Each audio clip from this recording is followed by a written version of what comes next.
सबसे पहली बात यह है कि मेरी रिक्वेस्ट है, जान छुड़ाओ इससे, हमारी माइक हसन से और आकिब जावेद से। इन दो बंदों से तो भाई मेहरबानी करके इन दोनों से हमारी जान छुड़ा लो। मोहम्मद रिजवान को पाकिस्तान ऑस्ट्रेलिया की ओडीआई सीरीज से बाहर किया गया, तो ऐसे कैसे हो सकता है कि उसके ऊपर तनवीर भाई जो हैं वो लबकुशाई ना करें।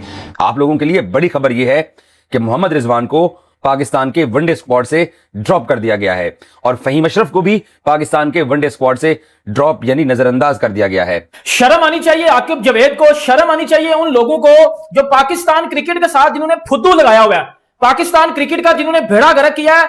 मैं कहता हूं आकिब जावेद को पकड़ के किसी नाले में फेंक दो। यकीन करो इससे बड़ा नेकी का काम आप कुछ कर नहीं सकते, क्योंकि आकिब जावेद जब से इस सिस्टम में है कोई अचीवमेंट नहीं, कोई कुछ भी नहीं। ठीक है, जब एकेडमी बनी थी उस टाइम ये बंदा आया था, उसके बाद से भी कुछ नहीं किया, ना कोई प्लेयर निकाले, ना किसी पे काम किया, ना कुछ। बस वो वैसे ही सुनते रहे जी, बड़ी नॉलेज है, बड़ा कोचिंग एक्सपीरियंस है, सब कुछ है। वो मुझे पता लग गया कि ये लोग कोचिंग करने आए हैं या बोर्ड में नौकरियां करने आए हैं। और बहुत डिसअपॉइंट हुआ हूँ ये स्क्वाड देख के मैं रियल मीनिंग्स में, क्योंकि किसी भी खिलाड़ी से आपकी हो सकती है कि यार आपका इख्तलाफ हो सकता है कि वो यहाँ ठीक नहीं खेला, वहाँ ठीक नहीं खेला, लेकिन जो जिस फॉर्मेट का प्लेयर है कम से कम वो उस फॉर्मेट में तो जरूर होना चाहिए। ये एक बड़ा सवाल है मेरा। और फिर आप क्या ये तैयारी कर रहे हैं ओडीआई वर्ल्ड कप की, जो कि होने जा रहा है साउथ अफ्रीका में, और वहां की कंडीशंस में, तो वहां की कंडीशंस के लिए आप इतने सारे यंगस्टर्स को लेके जा रहे हैं, उस वर्ल्ड कप में खिलाएंगे। चल रही है कि मोहम्मद रिजवान को किसी और ने नहीं, सिर्फ हेड कोच माइक हसन ने टीम से निकलवाया, क्योंकि पहले टी20 में भी वो नहीं चाहते थे, अब वो वनडे में भी नहीं चाहते। और एक तरफ टेबल के एक तरफ ये माइक हसन है, दूसरी तरफ चेहरे क्या हैं उन पर बात करना बहुत जरूरी है। बासित भाई ने एक बड़ी जबरदस्त बात की, दूसरी तरफ चेहरे सुनिए पहले आप। आकिब जावेद, मिसबाहुल हक, सरफराज अहमद, असद शफीक। ठीक है, पांचवा चेहरा आप कप्तान शाहीन अफरीदी को भी समझ लें, क्योंकि रिपोर्टेडली उन्होंने भी कहा कि रिजवान को होना चाहिए। मुझे तनवीर भाई जो है भाई साहब सबसे बड़ा जिसे कहते हैं डंडा, और उस डंडे के ऊपर छोटा सा झंडा लगाकर बाबर आजम और मोहम्मद रिजवान का कब से खड़े हैं। ठीक है ना, ऐसे कैसे गुरुजी, ऐसे कैसे। तनवीर भाई कहते हैं सब प्री प्लान है। तनवीर भाई ने अपने बयान का स्टार्ट ही ना कॉन्स्पिरेसी से किया है। सब प्री प्लान है। रिजवान और बाबर को तोड़ो, पहले एक को टीम से फारिग करो, ठीक है, जो रिजवान के साथ हो रहा है, और फिर बाबर आजम को फारिग करो। इसके पीछे कौन लोग हैं ये सबको पता है। बाबर आजम को इसलिए कैप्टन नहीं बनाया जाएगा क्योंकि वो रिजवान को टीम में सिलेक्ट करेगा। ये सब का प्लान है कि ऐसे नहीं होने देना। मतलब स्क्वाड आपने यकीनन देख लिया होगा, अब क्या फील कर रहे हैं ये बताइए। अच्छा, मुझे मिली जुली सी कैफियत है ना। हमारी जो हम जो भी बात करते हैं तो उसमें हमारी बात प्लेयर से ज्यादा ना सिलेक्शन की फिलॉसफी पे होती है कि प्लेयर तो चले किसी ने आना है, किसी ने जाना है, मतलब एक बैट्समैन है, दूसरा है बॉलर है। ये मुझे उस चीज पे इतना नहीं होता जितना मुझे इस चीज पे होता है कि आपने सोचा क्या। मतलब जब भी आप किसी चीज को प्लान करते हैं तो उसके पीछे एक थिंकिंग प्रोसेस होता है, तो वो नहीं मुझे नजर आता कभी भी मैं करूँ, तो मैं डिसअपॉइंट होता हूँ उस चीज से। बाकी तो जाहिर है कि ए को निकालेंगे बी आ जाएगा, बी को निकालेंगे सी आ जाएगा, मोर और लेस एक ही जैसे होते हैं सारे। जो ज्यादती, जो नाइंसाफी ये लोग रिजवान के साथ कर रहे हैं, मैं पीछे लेके चला जाता हूँ। ठीक है, ये बाबर और रिजवान, ये दो बंदे ऐसे हैं जिन्होंने सैरोगेट कंपनी से खेलने से मना किया था जब स्टिकर लगे थे। उसके बाद से इनके पीछे हाथ धो के पड़े, क्योंकि जाहिर सी बात है जो सैरोगेट कंपनी थी वहां से पैसा कंपनी से इतना आना था, जब स्पॉन्सर मिलना था उससे तो वारे न्यारे हो जाने थे। तो ये दो बंदे थे जिनकी वजह से सब कुछ हुआ। फिर और बड़े मामला थे जिसकी वजह से बोला जाता था यार इन दोनों को कंट्रोल करो, नहीं तो ये तो पूरी पाकिस्तान टीम अपने हाथ में इन्होंने रखी हुई है। तो मैं तो बहुत अरसे से बोल रहा हूँ, मुझे हंसी आ रही है अब लोगों को सुनते हुए कि जो अभी बोलना कुछ महीनों से बोलना शुरू हुए। ओ भाई, मैं ये बातें 4 साल पहले से कह रहा हूँ। सो भाई साहब, रिजवान की पाकिस्तान की वनडे टीम से जो छुट्टी हुई है, ये कोई मामूली खबर नहीं है, ये बहुत बड़ी खबर है। उसकी वजह यह है कि पाकिस्तान क्रिकेट बोर्ड ने फाइनली एक तरह का स्टेप लिया है कि अब हमें थोड़ा मूव ऑन करना है टुवर्ड यंग विकेट कीपर्स। जिस तरीके से कामरान के बाद आप सरफराज पे मुंतकिल हुए, सरफराज के बाद आप रिजवान पे मुंतकिल हुए, और इस दौरान आपने टी20 में मोहम्मद हारिस को चांस देके उसको आजमाने की कोशिश की, लेकिन मोहम्मद हारिस ज्यादा टी20 के अंदर कुछ कर नहीं पाए। इन लोगों ने पाकिस्तान क्रिकेट के साथ फुद्दू खाता लगाया हुआ है।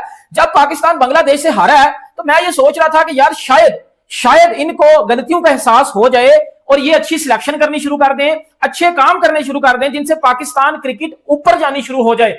इन बहन के टकू ने, इन जाहिलों ने, इन नौसरबाजों ने, इन्होंने आकिब जावेद जैसे बंदू को नहीं फारक किया, इन्होंने प्लेयर फारक कर दिए हैं, और जो प्लेयर जिस फॉर्मेट के बेस्ट प्लेयर थे उनको उस फॉर्मेट से निकाल दिया है। अब एक तरफ इंडिया को देखिए कि वहां पे विराट कोहली तैयारी कर रहा है वर्ल्ड कप खेलने की, वहां पे रोहित शर्मा तैयारी कर रहा है वर्ल्ड कप खेलने की, और यहाँ पर आप जो है वो सीनियर्स को एक करके खुड्डे लाइन लगा रहे हैं। ये आखिर है क्या और ये क्यों है? और फिर बीच में जो जिनकी पर्चियां हैं, जो सिफारिशी हैं, वो जरूर जगह बनाने में कामयाब हो जाते हैं। कि भैया जवाब दो। तनवीर भाई पूछ रहे हैं कि हारिस रऊफ और नसीम शाह ने ऐसा कौन सा तीर मारा है कि जिसकी बेस के ऊपर वो सिलेक्ट हो गया और रिजवान भाई को आपने बाहर कर दिया है।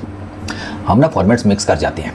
हमारे ये सारे जो हैं प्लेयर्स, इनको प्रॉब्लम आ रहा है T20 क्रिकेट में, हम इनको ड्रॉप कर रहे हैं ODI टेस्ट आगे पीछे से। ये T20 का मटेरियल नहीं है। ODI में तो रिजवान भाई के सबसे ज़्यादा रन है पिछले 3 सालों में।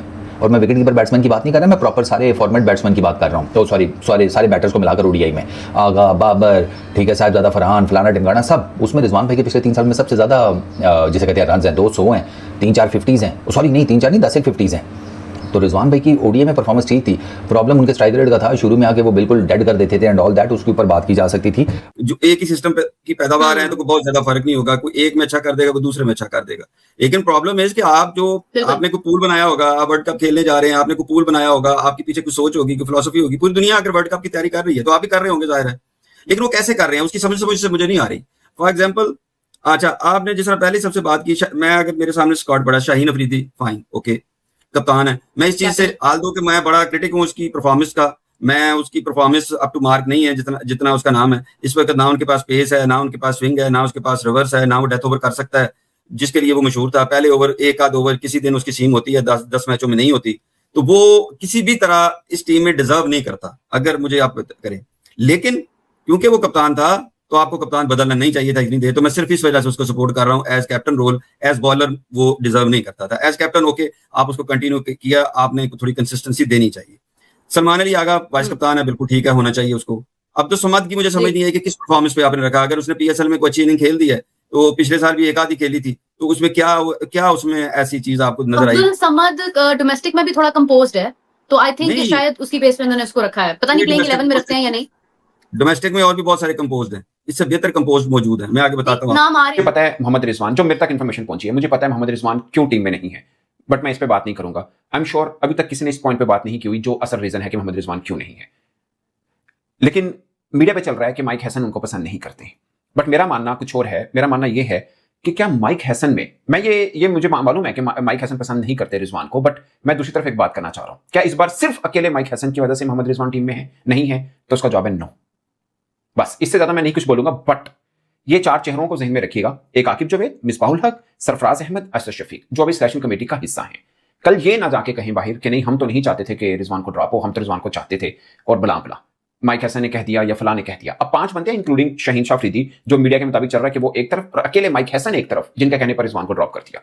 नमस्कार दोस्तों, जय हिंद दोस्तों। आपने वीडियो देखा होगा, वीडियो में किस प्रकार से पाकिस्तान मीडिया काफ़ी हैरान नज़र आ रहा है मोहम्मद रिजवान को टीम से बाहर होता देख। दोस्तों आपको बता दें कि पाकिस्तान ने रावलपिंडी में 30 मई से शुरू होने वाली ऑस्ट्रेलिया के खिलाफ आगामी वनडे सीरीज़ के लिए 16 सदस्यीय टीम की घोषणा कर दी है।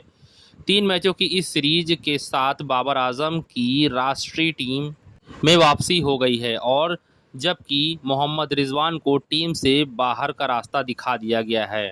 इसी को सुन करके तनवीर अहमद रोना धुना मचा रखा है और काफ़ी चीकम चिल्ली मचा रखा है। बोल रहा है कि सालों घंटों मेरे रिजू डांसर को क्यों नहीं खिलाया, ऐसा घटिया स्क्वाड मैंने अपने जीवन में नहीं देखा।